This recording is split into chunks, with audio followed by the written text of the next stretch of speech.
Hello everyone, आपल्या सर्वांचं SD व्हिडिओजमध्ये पुन्हा एकदा सहर्ष स्वागत। आणि आज आम्ही निघालेलो आहोत ॲडव्हान्स कोर्ससाठी ओंकारेश्वर आश्रम येथे।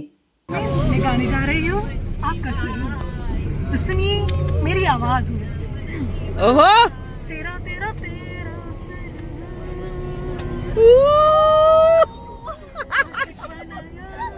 आशिक बनाया समोसे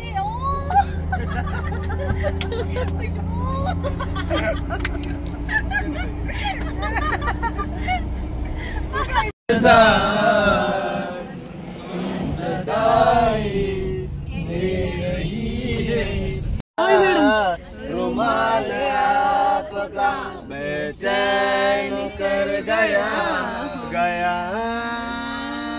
आपका आपका हाथों में आ गया जो कल रुमाल आपका रुमाल आपका। ओंकारेश्वर आश्रम हे नर्मदा नदीच्या काठावर वसलेले असून या आश्रमात लहान मुलांना गुरुकुल पद्धतीने ज्ञान दिले जाते। येथेच आध्यात्मिक वारसा असलेल्या या आश्रमात आर्ट ऑफ लिव्हिंगचा ॲडव्हान्स कोर्स झाला। सर्वांनाच अतिशय सुंदर असा अनुभव आला।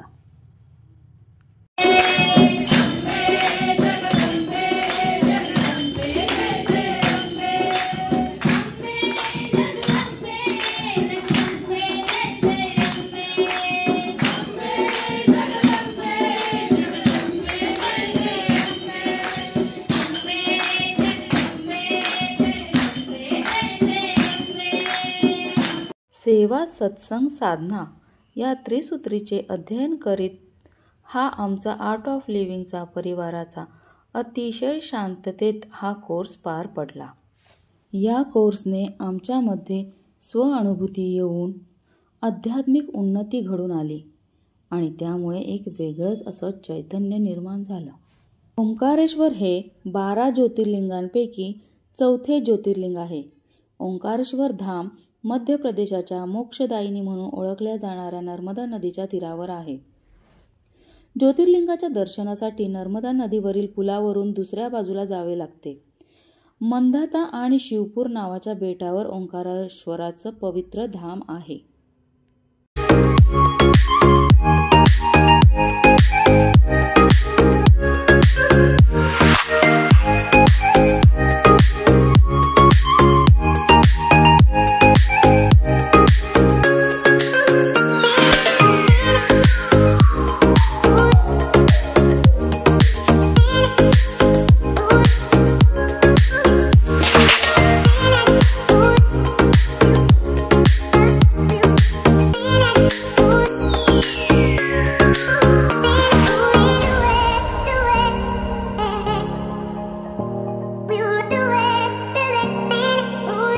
ओंकारेश्वराचे दर्शन हे ममलेश्वराचे दर्शन केल्यानंतरच पूर्ण होते असे म्हटले जाते। या प्राचीन मंदिराच्या अवतीभोवती अनेक छोटी छोटी सुंदर अशी मंदिरे आहेत।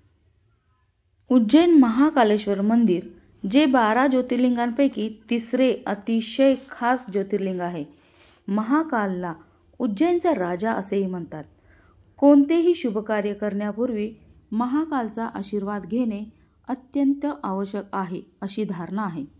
शिप्रा नदीच्या काठावर वसलेले उज्जैन हे मंदिराचे शहर म्हणून ओळखले जाते। या मंदिराच्या अवतीभोवती अनेक मंदिरे असून सुंदर आणि आकर्षक अशा मूर्त्यांचे देखील येथे दर्शन घडते।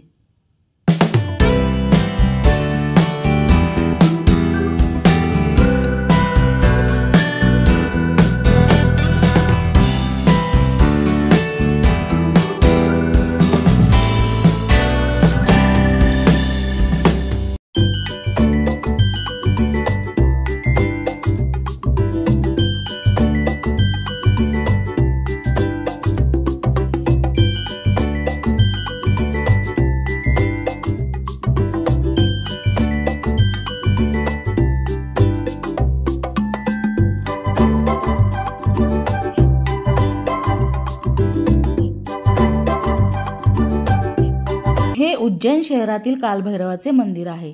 या शहराचे पालक देवता कालभैरव यांना समर्पित आहे। शिप्रा नदीच्या काठावर हे आहे सर्वात सक्रिय मंदिरांपैकी एक मंदिर आहे, ज्याला दररोज शेकडो भाविक भेट देतात. मद्य हे मंदिरातील देवतेला अर्पण केलेल्या अर्पणापैकी एक अर्पण आहे.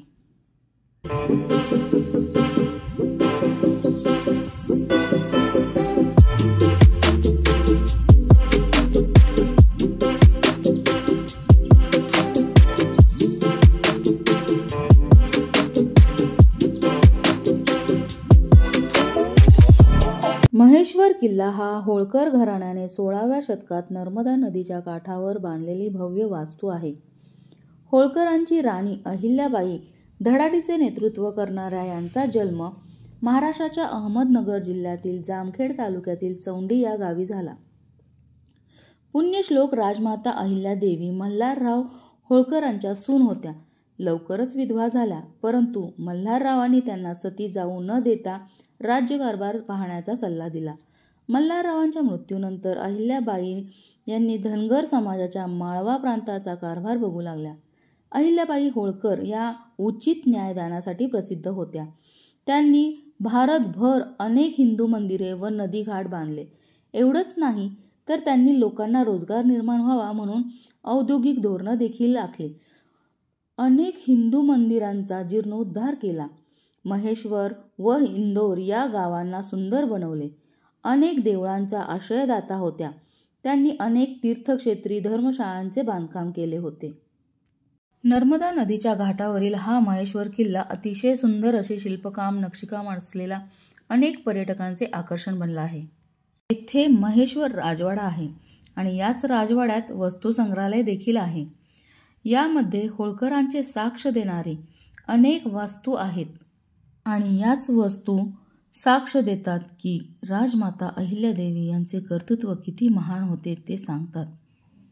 अचूक न्यायनिवाडा, योग्य निर्णय, खंबीर नेतृत्व, गरिबांच्या आश्रयदात्या आणि आध्यात्मिक वाटेवरच्या शिवभक्त होत्या.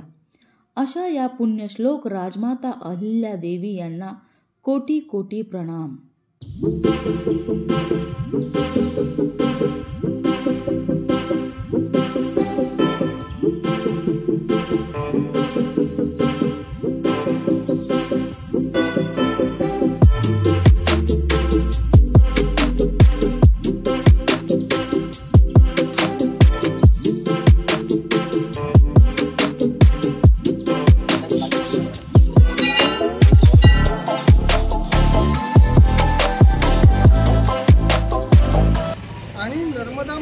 दासी असते ती असते जोहिला आणि ती नर्मदा नदी त्या जोहिलाला म्हणते की तो सोनभद्र काय करतोय बघून ये ग मला सांग.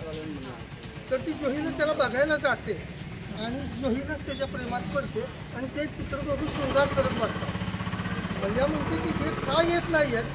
मग तिला कळतं की जोहिला त्याच्या प्रेमात पडली आणि म्हणून मैया बसून पश्चिमेला आली आणि शोण आणि ही नदी जोहिला नदी या पश्चिमेला तिकडे गेल्या आणि त्या दोन्ही नद्या अपवित्र म्हणून आजतागायत गणल्या जातात.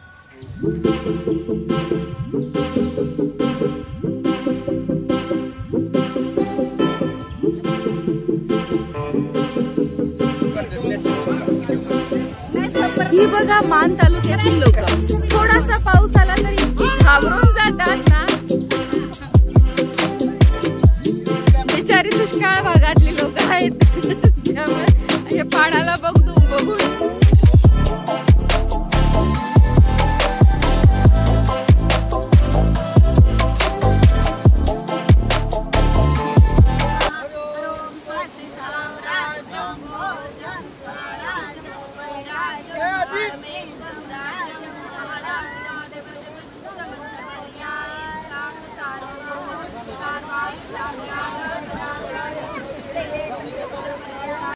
हवं ते मैया देते अशी एक मान्यता आहे आणि या मैयाच्या तीरावर राहणारे सगळे त्याचा अनुभव घेतात.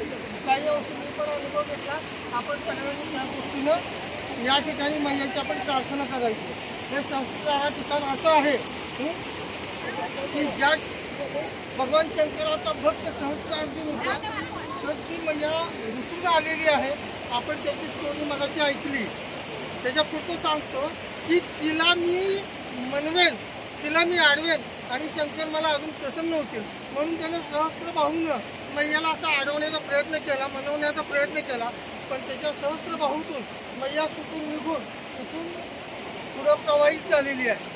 तर या ठिकाणी याला सहस्त्रधारा अशासाठी म्हटलं जातं की नैसर्गिकदृष्ट्या इथली भूमी आहे तर ती खडकाळ आहे. त्या तिथं आपल्याला समोर दिसतात की एवढे उंच खडक अजून पण क्षती व्हायच्या होण्यापासून वाचलेले आहे.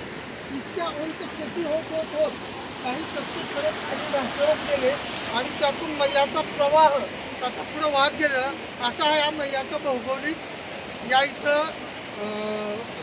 अस्तित्व आहे. तर त्यामुळे त्या सहस्त्रधारातून ती मैया प्रवाहित होते, म्हणून त्याला सहस्त्रधारा म्हणलेलं गेलेलं आहे. आम्ही भर पावसात पहाटे 3 वाजता नाशिकपासून 28 किलोमीटरवर असलेल्या श्री त्र्यंबकेश्वर ज्योतिर्लिंगम मंदिराच्या बाहेर दर्शनासाठी रांगेत उभे आहोत. न जाणो कोणती आध्यात्मिक एनर्जी घेऊन सगळे उभे होते. ही एनर्जी पाहूनच कदाचित देवाने देखील आम्हाला लवकर दर्शन दिले. गोदावरी नदीचे उगम स्थान असलेल्या ब्रह्मगिरी पर्वताच्या पायथ्याला त्र्यंबकेश्वर वसलेले आहे. 12 ज्योतिर्लिंगांपैकी 8व्या स्थानावरचे हे ज्योतिर्लिंग आहे. सध्याचे मंदिर तिसरे पेशवे बाळाजी बाजीराव सन 1740 ते 1760 यांनी जुन्या मंदिराच्या जागेवर बांधलेले आहे. I look at you and it's easy to see you are that someone I've been trying to meet. I got your number, won't you pick up the phone? Don't leave me hanging on the dial tone. Think back to the night that we met, jumping in the pool, talk to you, dripping wet. Nervous when I speak, so I trip on my tongue. Never thinking you would be. Art of living या परिवारातील साधकांमध्ये इतकी चिकाटी आहे की त्यांची क्रिया आणि साधना ते कधीही चुकवत नाहीत, इव्हन ट्रॅव्हलिंगमध्ये असताना देखील. खरंच अशा संपूर्ण आर्ट ऑफ लिव्हिंग परिवाराला माझ्याकडून सलाम. श्री श्री रविशंकर जी म्हणतात की जब आपके इरादे बहुत शुद्ध और स्पष्ट है तो प्रकृति आपको समर्थन प्रदान करती है. जय गुरुदेव. SD व्हिडिओजमध्ये पुन्हा भेटू नवीन काहीतरी घेऊन. तब तक के लिए ओके बाय.